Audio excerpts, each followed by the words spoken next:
Assalamualaikum warahmatullahi wabarakatuh. Kembali di perkuliahan Matematika 2 Teknik Sipil Universitas Banten Jaya, pertemuan ke-7. Kali ini kita akan membahas tentang aturan pencarian turunan. Nah, materi minggu lalu kita sudah membahas pendahuluan dari turunan. Ternyata turunan didapat dari limit ya. Gitu. Oke, selanjutnya materinya yang pertama ini akan membahas beberapa submateri dari aturan pencarian turunan dari yang terkecil.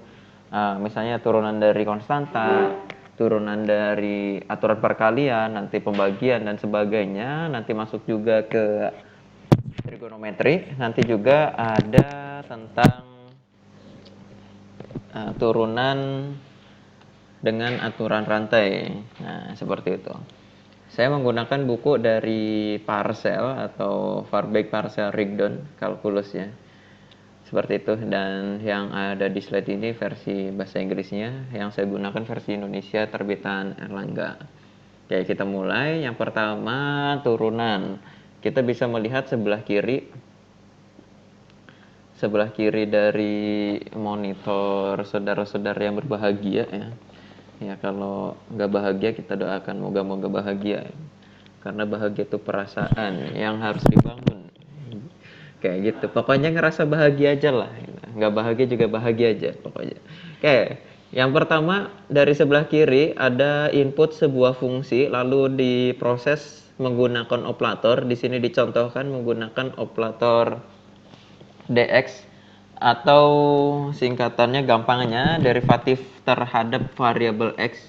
Oke, nanti saya jelaskan. Ini di sebelah kanan ada operatornya, ada cara penulisannya seperti apa aja. Di sini contohkan dx lalu hasilnya atau outputnya adalah f aksen x dengan cara penulisan f aksen ya turunannya. Oke, seperti itu. Itu turunan ya. Kalau misalnya kita mengutip materi minggu lalu bahwa turunan adalah fungsi lain ya. Misalnya f adalah sebuah fungsi, f aksen atau turunan dari f adalah suatu fungsi lain. Nah, di sini dijelaskan menggunakan operator. Dalam penulisan turunan di sini ada tiga cara penulisan. Ada tiga cara penulisan. Yang pertama, yang sebelah kiri yang sedang digambar ini adalah f aksen x, f aksen x. Lalu yang kedua saya kasih batas dx fx, dx fx. Lalu yang ketiga ini dy dx, dy per dx. Oke. Oh, ada ini. Saya sebelum masuk ke slide berikutnya, saya menjelaskan ini. Kenapa, maknanya apa gitu ya. Oke, yang pertama f aksen x. Nah, ini f aksen x. Ini cenderung yang sederhana dan paling sering digunakan cara penulisan ini. F aksen x. Jadi maknanya secara menggunakan kata-kata dari saya secara gampang bukan definisi. F-nya itu nama fungsi. Jadi fungsinya ini apa? X ini menunjukkan variabel yang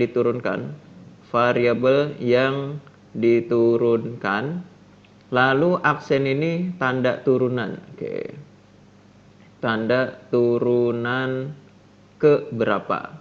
Nah, jadi ini turunan ke berapa berarti kalau aksennya 1 berarti turun ke 1 ya. Jadi f itu nama fungsinya, aksen itu menandakan turunan ke berapanya, x itu variabel apa yang diturunkan. Kalau misalnya f aksen y artinya yang diturunkan y-nya bukan x-nya dan selanjutnya ya.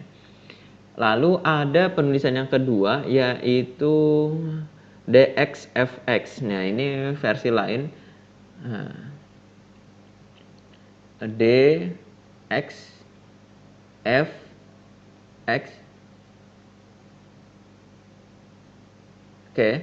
Ini gampangannya kita ingatkan saja dx fx itu artinya derivatif x, kayak derivatif x atau turunannya, turunan terhadap variabel X. Nah, ini kan variabelnya ya. Variabel X. Lalu oke, yang ini fx adalah fungsi yang diturunkan. Nah, misalkan saya kasih contoh di sebelah kanan, dx dari 2x plus 3x pangkat 2. Nah, sama dengan bla bla bla.